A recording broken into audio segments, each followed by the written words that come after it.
Stand and fight.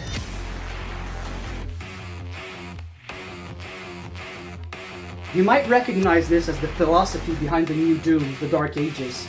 However, in this video, I present the case for this being the most badass, fun, and dare I say skillful way to play Doom Eternal.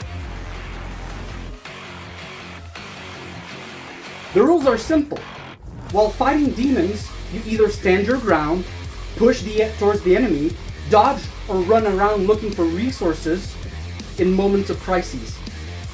And yes, I stress the latter being as equally, if not more important than the other two, because that's what really makes this style special and stand out from the others.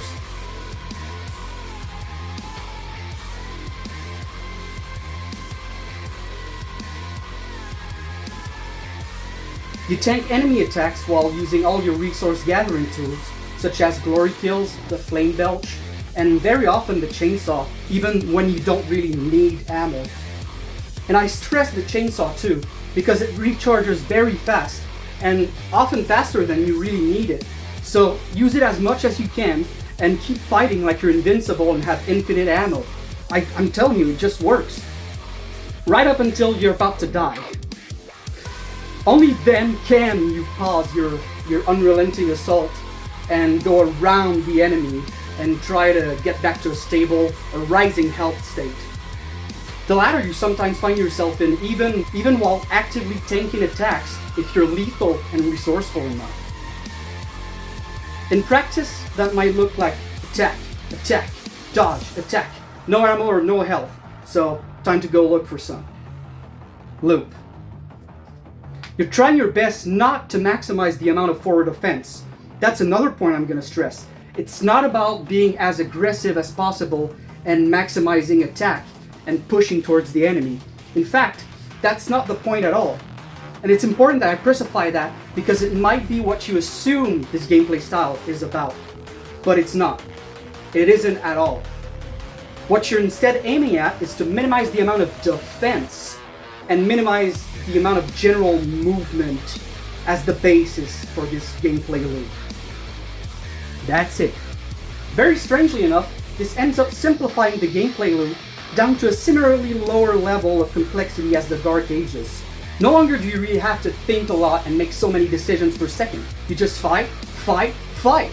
No flight, unless it is absolutely necessary. And I really do mean unless you will literally risk death and are not comfortable doing so. Because once you've mastered the intricacies of the gameplay loop, properly knowing how to incorporate the blood punch, glory kills, and the chainsaw, you can be on the offensive for a long time before you're compromised to the extent that you might want to not necessarily back off, but stop your unrelenting assault. So to say, just pause it, not completely back off.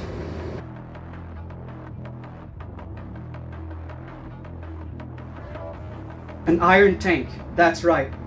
That's what you can become in Doom Eternal already, before the release of the Dark Ages. That's right, an iron tank. That's what you'll feel like as you stand in the midst of countless enemies, downing one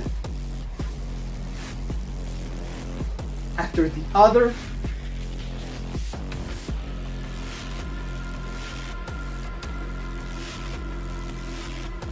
after the other, after the other, right up in their face, without even having to dodge or move around at all. And I'm doing all this on controller. You can see me using the weapon wheel to switch weapons. And that's fast enough to do any combo that mouse and keyboard can do. And as long as you practice enough, it's not gonna make a big difference actually. And I'm not even experienced very much on controller at all. I've never played FPS games on a controller before Doom Eternal. In fact, I tried and I sucked. I couldn't get a single kill. I tried playing Halo and Halo 2 on the original Xbox multiplayer, but also the campaign, and I couldn't get not even a single kill. I couldn't get a single shot on the enemy. I tried Call of Duty and I was literally useless as well. But I started one day just trying it with an open mind on Nightmare difficulty, by the way, because to me that's the only way to play Doom Eternal. Nightmare difficulty is just, that's it, right? And I tried playing up, I was at the cultist base, and I tried playing it with the controller. It was a mouse and keyboard run, but I tried playing on controller, and the same way I was playing on mouse and keyboard, basically, I did the exact same thing. And trying to minimize the amount of how much I think about it, because the more you think, the more you fuck everything up.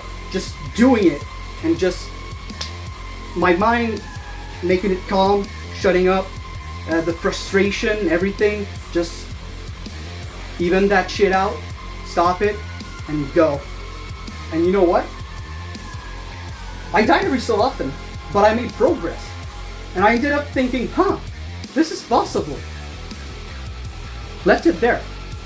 Then years later, I visited my friend Fred, and I wanted to show him Doom Eternal, because Doom Eternal is my favorite game of all time. Even if you know me, you know I'm a big, I got all the world records for Jet Moto. Like, Jet Moto is like my game. But even then, that doesn't hold a candle to Doom Eternal. Doom Eternal is my favorite game of all time. Even more than Jet Moto. So, I wanted to show Fred Doom Eternal, and all he had was a PS5, no PC. So we installed it on the PS5, and I just soldiered on. And actually, I started being somewhat comfortable and making solid progress, and sometimes even clearing arenas first try.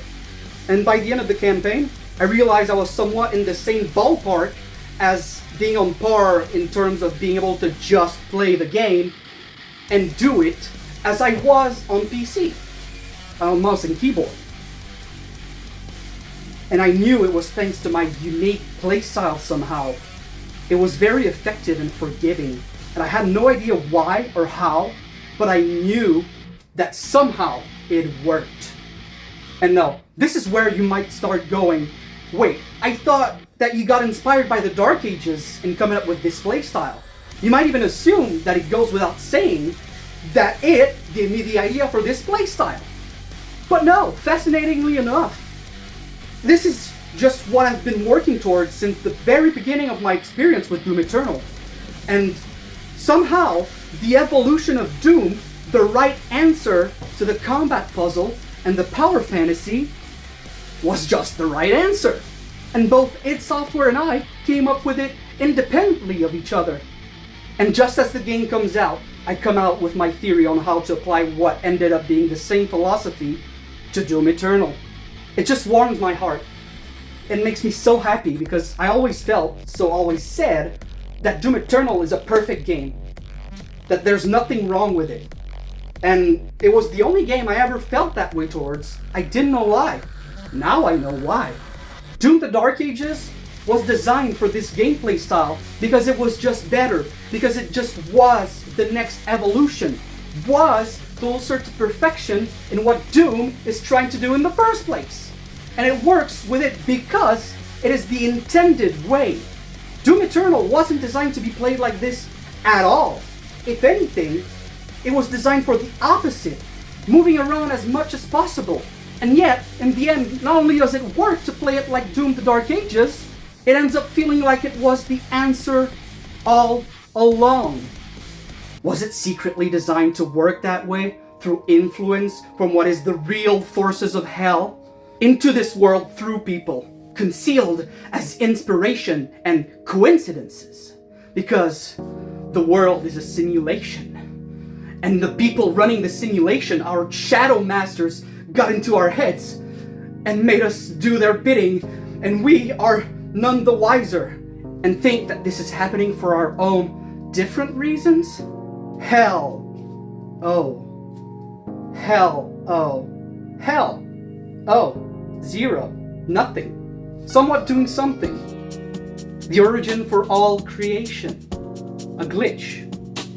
English. English. In glitch. Huh. I like to be like Michael here and confidently say that no, none of that is true and it just happened to be this way. It's a coincidence, not a coincidence. The latter meaning two incidences which are not correlated but correlated by design for some purpose which we allowed to happen and thus acted as the true culprits of whatever purpose they had for us.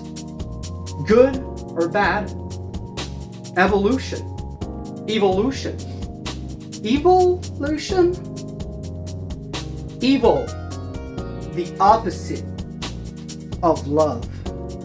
I cannot say it, but all this sure is neat. Well, either that, which is scary, or it's what it looks like on the surface and it just happened that way for separate reasons, which are truly the cause and why it happened this way. A good game is just a good game. Sometimes a right answer is the right answer, regardless of if you knew why or how it was. In fact, I think of this as sort of a lucky exploit, that Doom Eternal is complex and forgiving enough to allow this style to exist, while not being what it's designed for.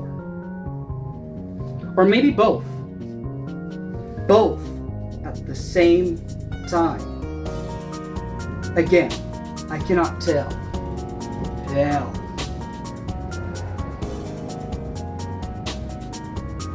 Calm down, Morty! Look at me! Calm down, Morty! Take it! No, I can't do You it! gotta calm yourself, Morty! Shut up and listen to me! It's fine! Everything is fine! The answer is don't think about it! Maybe. That's what we all end up doing in the end anyway, right? At least that's what we've been doing so far.